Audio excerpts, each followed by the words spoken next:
He had 11 hours left on his badge, and he didn't know it yet. 2 in the morning, and the plant is a graveyard lit up like a stadium.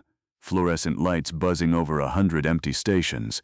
One packaging line, dead silent, code blinking red across a display panel nobody in this building can read except him. $4 million of German-engineered machinery, and it's down, and he's alone with it. 3 months earlier, he walked through these doors with a badge that said Intern and a folder full of promises, a diversity pipeline program, the kind of thing a company puts in a press release. He believed it. He believed the handshake from the plant manager, the tour of the floor, the words "we're glad to have you here." He didn't know yet that being glad to have someone and being willing to teach them are two different things, and that in a lot of places, only one of those is real.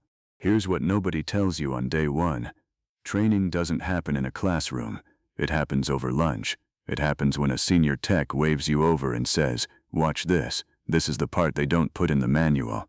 It happens in the 15 minutes before a shift starts, when the men who've run a machine for 20 years let you stand close enough to actually learn something. He watched that happen for other people. He watched it happen for a white kid hired the same week he was, a kid who got pulled aside twice a day like it was nothing. Nobody said the reason out loud. Nobody had to. What he got instead was a mop, a clipboard, and a badge that opened doors to rooms nobody wanted him thinking too hard about. So he stopped waiting to be taught. He started reading.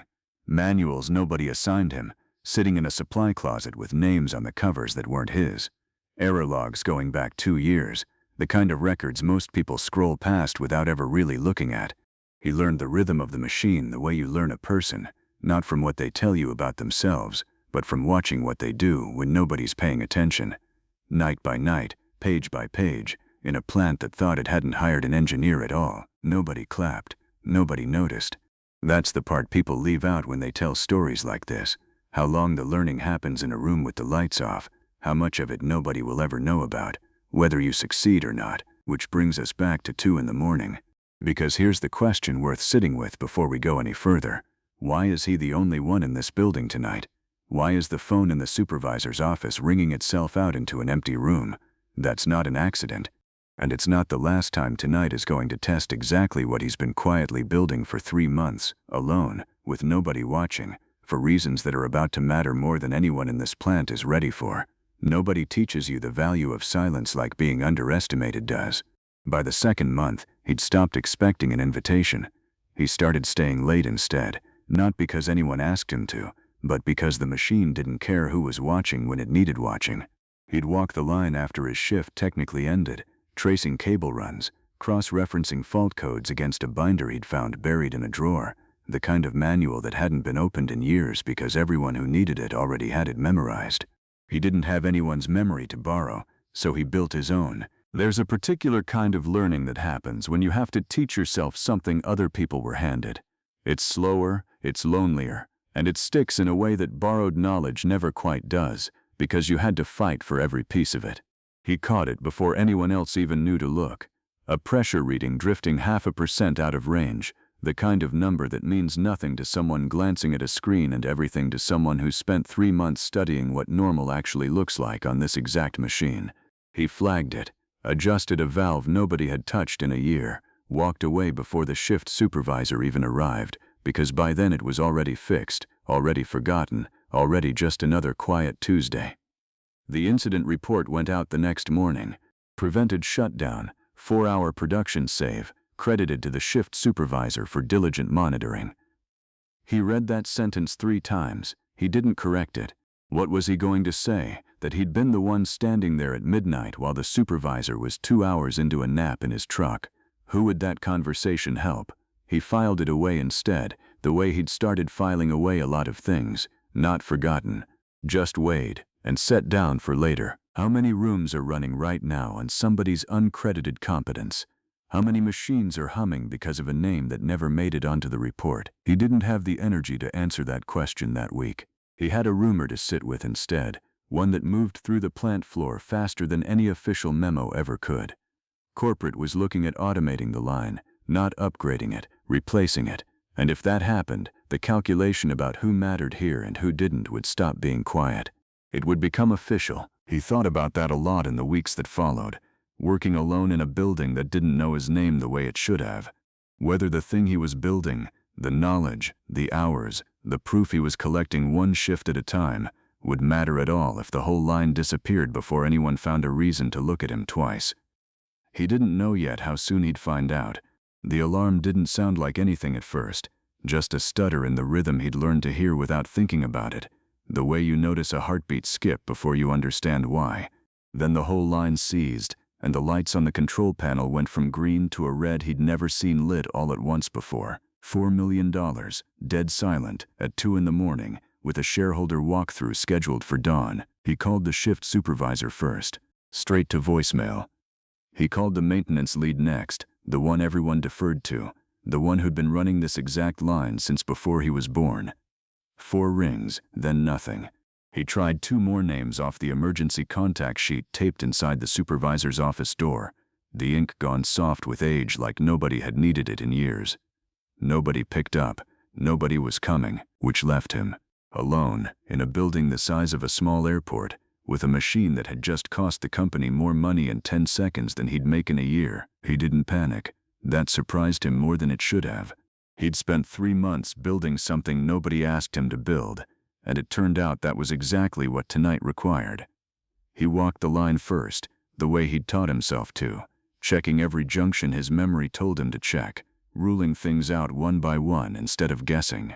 Power supply, fine. Primary sensor array, fine.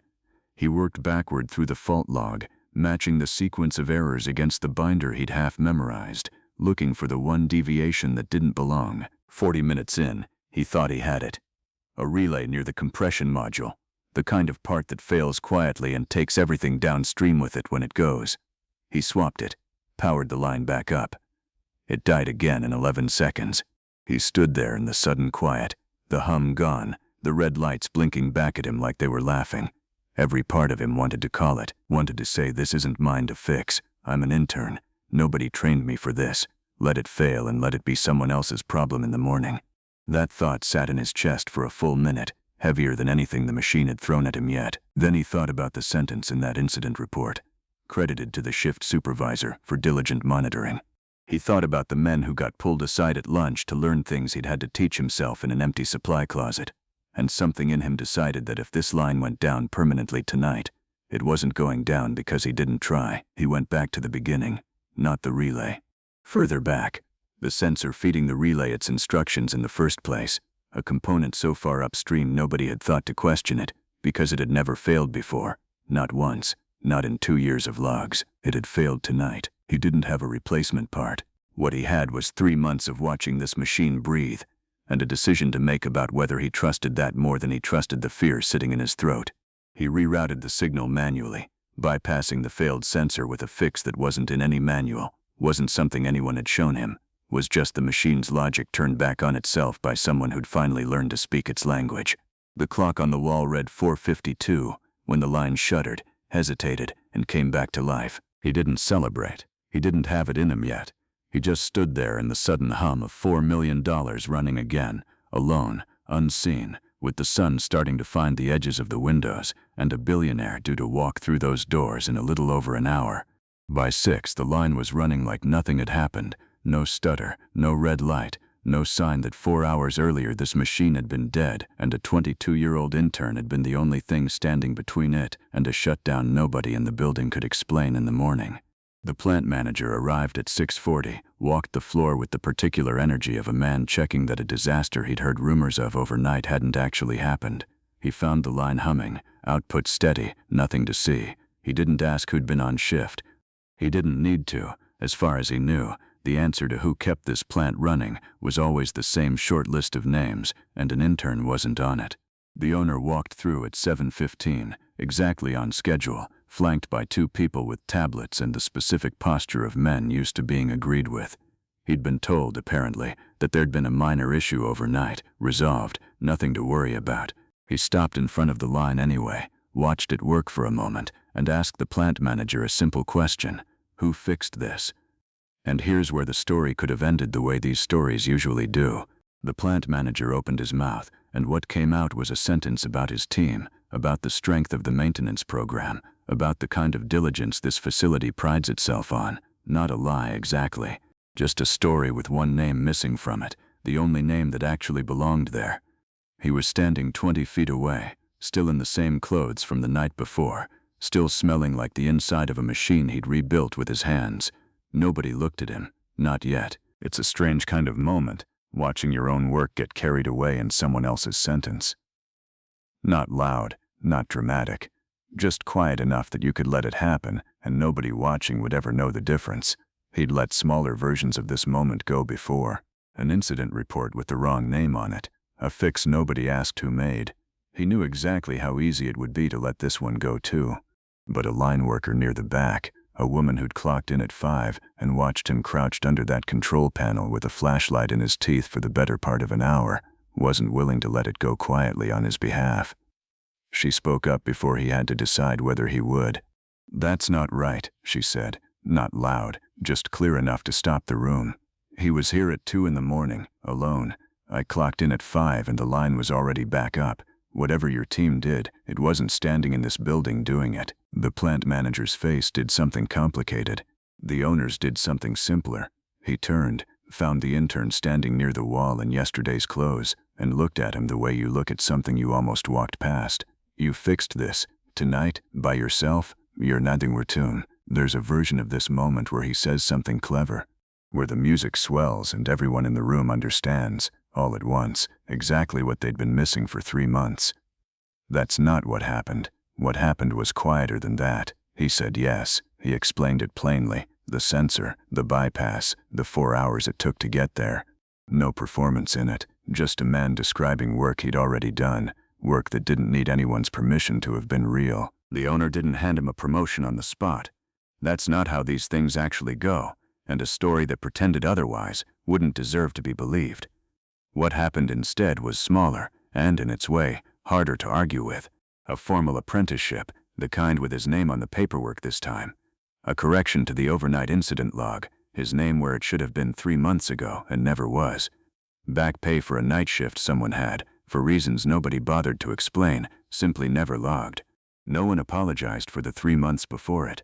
Nobody sat him down and admitted what everybody on that floor already understood without saying it out loud. That's not usually how the ledger gets balanced. Sometimes it doesn't get balanced at all. Sometimes the best you get is a correction, made in front of the right people, at the right moment, by someone who happened to be paying attention when it counted. He drove home that morning, with the sun all the way up, past a plant that finally, on paper at least, knew his name. It wasn't triumph. It didn't need to be. It was something quieter and more durable than that. The particular, unglamorous dignity of being seen, finally, for exactly what he had already spent 3 silent months becoming. If there's a night you kept working when no one was watching, and it finally got seen, tell me where, down in the comments, and stay close, because this channel is just getting started.